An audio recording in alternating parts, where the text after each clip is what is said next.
Welcome to Board Game Animal. My name is Justin. Today, we're looking at Gold Country, Bitewing's latest Knizia game, a reimagination of Spectaculum, and a part of their latest crowdfunding campaign. I wanted to say something right off the bat. I know folks often talk about that line between a preview and review of a game. And in fact, here a preview copy was indeed provided by Bitewing. But instead of a beat-by-beat preview, we always will lean in the lines of an actual review. Because at the end of the day, I much rather share my opinions from the perspective of a review. I think it's much more personal, so you can get an understanding on what the game has done for me, as opposed to just a list of the contents in the box. And instead of just going over everything that's in there, I want to talk about what the game accomplishes, because truly, in this case especially, it is greater than the sum of its parts.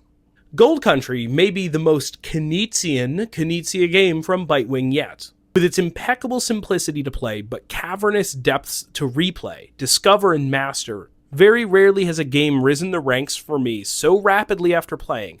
A tremendous design showing Knizia is the master of melding mechanisms.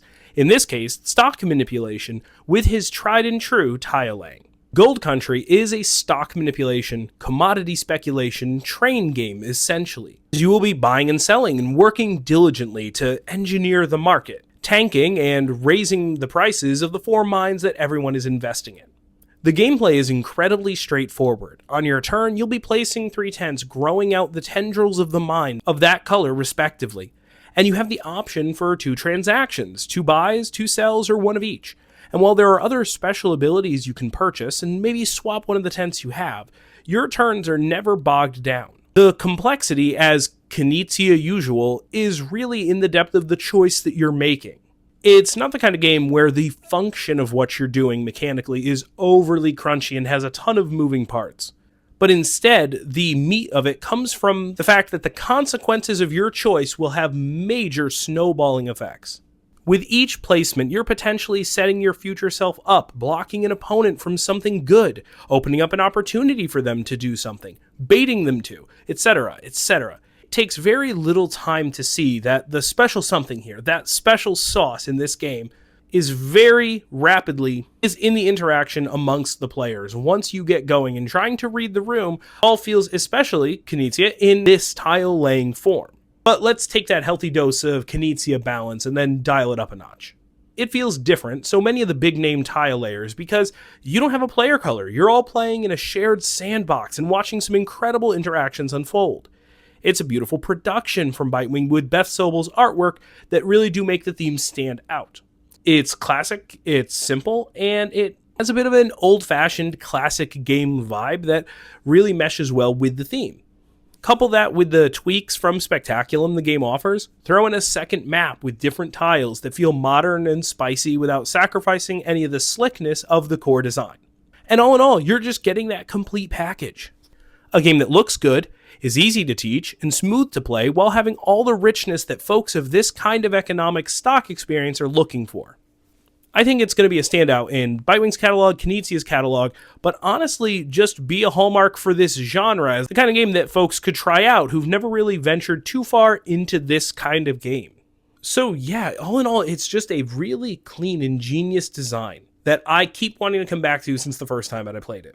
It's the kind of game that really makes you want to come back and approach things differently.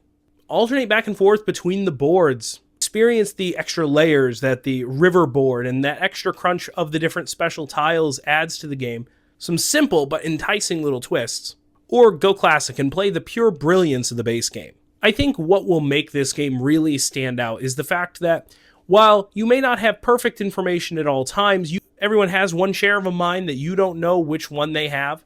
You don't know what colors someone has to be able to use until it gets right to their turn.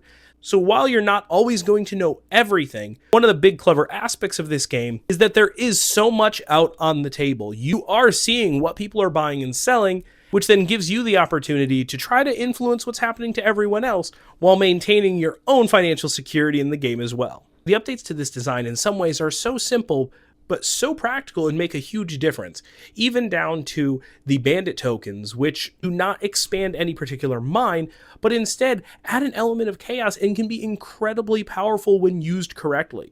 growth of understanding their usefulness is such a fascinating one, because when you first play, it may seem like a disappointment when you draw one, but as you continue to play, you'll learn that getting one of those can make all the difference at key points in the game. Eagle-eyed viewers will know that this is not the first mention of Gold Country on Board Game Animal. I recently included it in our top 100 Knizia games videos, and it made it all the way up to number 11, and that was after only being able to play the game for less than 2 months. That's number 11 of all time. Talk about an absolute quick rise to the top. Personally, I'm not alone here at Board Game Animal in my love for Gold Country. Not being shy about the impact that it's had, Gold Country has swiftly flew to the top of Kel's favorite Knizia games list, right to number 1. So yeah, needless to say, I sure hope you give this one a try. Make sure to check out the crowdfunding for this one. You're not going to want to miss it. There is so much wonderful game in production. Huge thanks to Bitewing for letting us come along for the ride, and for letting us include it in our top 100 earlier, kind of a sneak peek of what was to come here.